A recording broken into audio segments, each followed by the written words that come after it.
welcome to the auction desk. I'm Jared Stapleton with the Toronto Coin Expo, and we have with us Geoffrey Bell from Geoffrey Bell Auctions. And today we're going to bring you a special edition of the auction desk.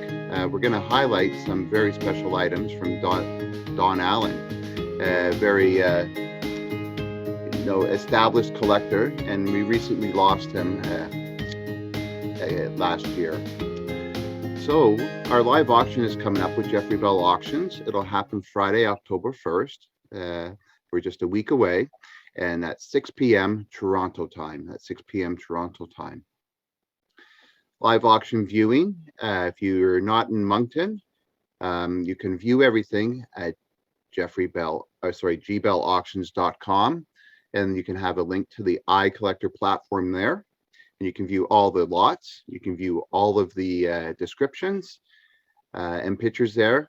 If you so choose to have a PDF of the auction listing, that is available through the Toronto Coin Expo site. You're more than welcome to download that listing. And we also have a special listing dedicated to the Don Allen Part 2 collection that's coming up and we're going to talk about. So Geoff, are you ready to talk about some auction highlights here? Oh, absolutely. All right. First, you knew Don, didn't you? Quite well, Geoff. Dr. Don Allen was a great guy. He taught at Toronto Teachers College for years, and I used to see him at all the shows in the Atlantic provinces. Don was a very eclectic collector and collected things that he was actually way ahead of his time. Back in the 1970s, he was collecting trades tokens, milk tokens, checks, paper ephemera, and stuff that no one else was collecting at the time. And so I always tell people he was way ahead of his time. But he put together some neat stuff. He was an educator by profession.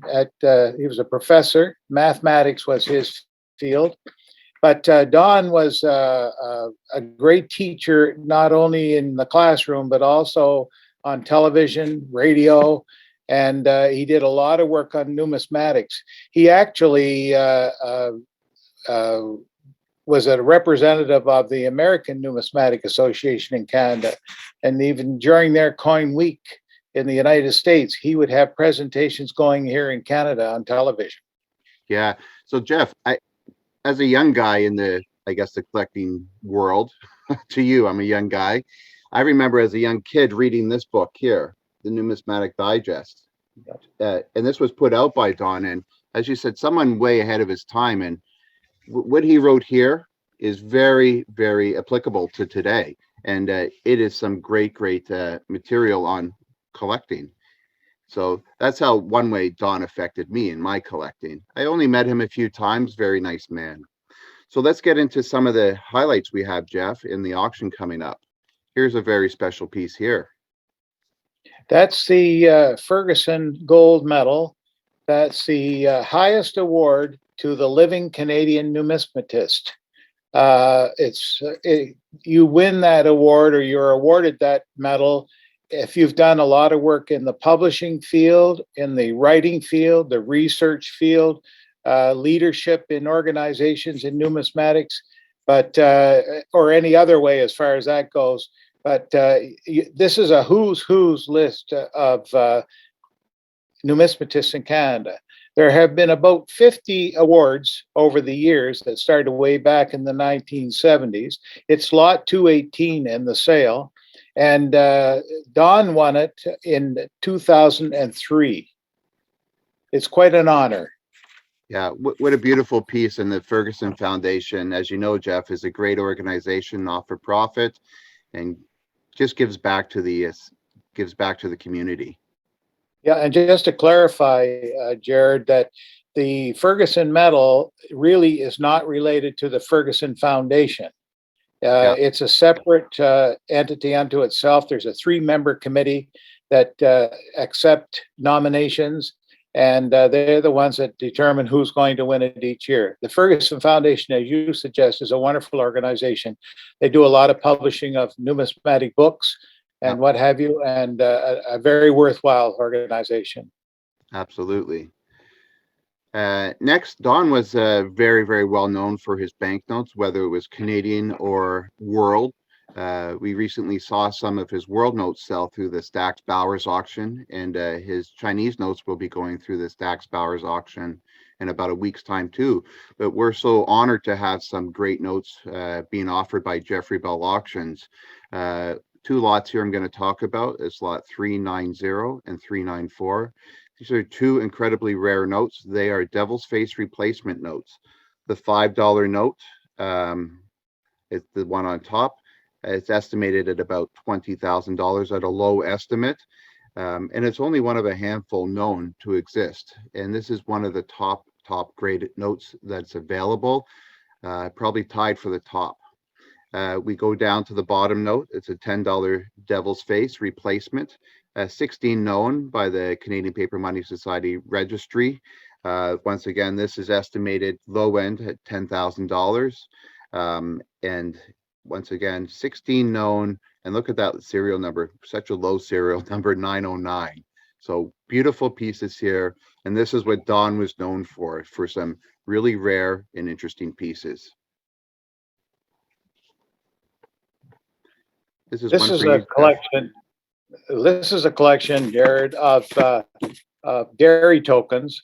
As I told you before, Don Allen was a great collector of dairy tokens, particularly of the Maritimes, but not totally. There were tokens from all over the world, dairy tokens, and there's several lots in this auction of his dairy tokens from Nova Scotia, New Brunswick, Prince Edward Island, Newfoundland, out west, central Canada, all over our country.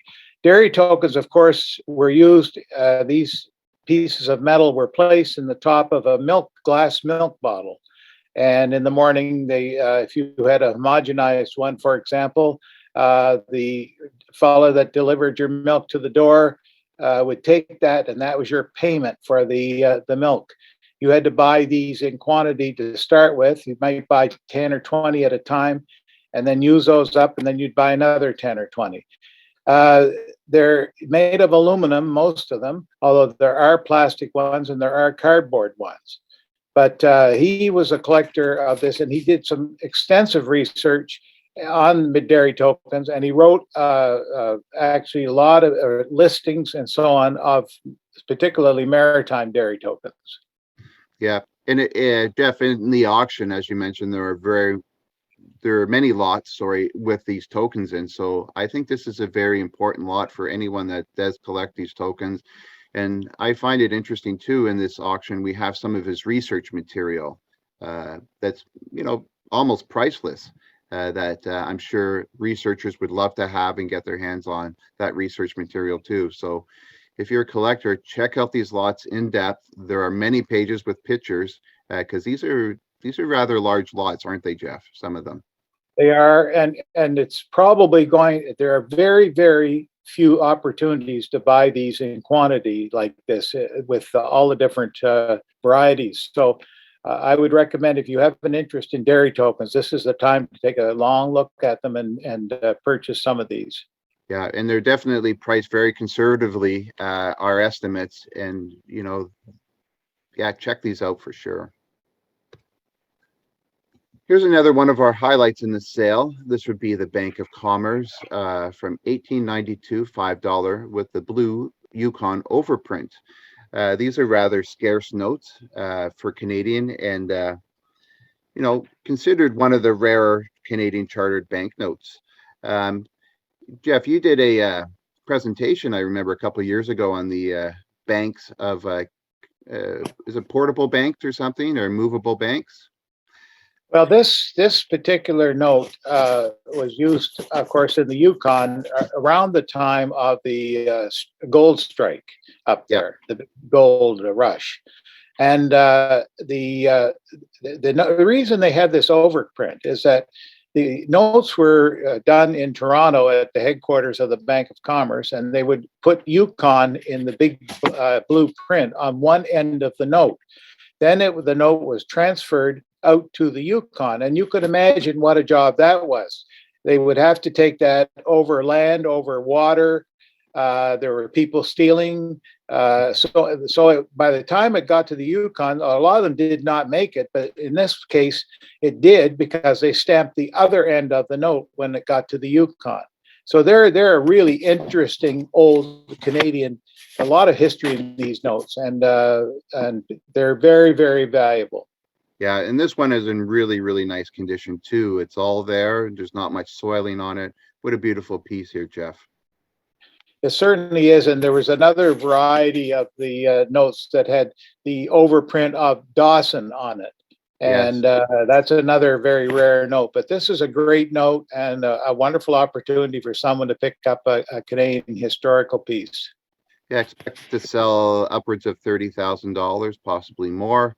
A great piece for your collection and super, super rare. We don't see this often.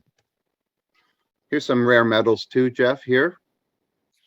Well, in particular, one stands out, and that's the one, the large size one that's given to Dr. H.D. Allen in 1979. It's lot 219, as you can see at the top. But this is the Royal Canadian Mint Education Medal in silver.